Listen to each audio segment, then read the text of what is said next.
Hello mga bro, nandito nga pala tayo sa Banggandang Baras. Yan, nagpicture-picture nga pala kami dito ng aking mga kaibigan. At para ma-relax din kami. Kasi kapag ka nandito kami talagang sobrang marerelax ka sa mga tanawin na makikita mo. Yan, merong mga pailaw gamit yung solar at meron ding lagoon. Yan, lagoon yan na meron ding isda pero bawal mga isda dyan. Dun sa Laguna Lake, pwede.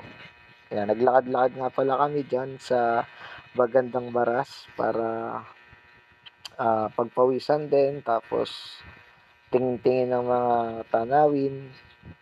Talagang sobrang marerelax ka. Tapos nagpicture-picture kami dyan. Yan, maganda yung sunset view dyan kapag hapon.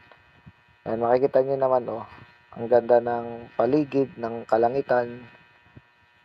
Yung kulay niya nagre-reflect sa Laguna Lake, kaya ang ganda. Yan guys. Kaya punta na kayo dito sa Banggandang Baras, sa Baras Rizal nga pala ito mga bro. Yun lang, salamat sa inyong panonood lagi. Don't forget to follow, like, share, and subscribe. Doon din po sa page ko, Jordan Vlog. Salamat po.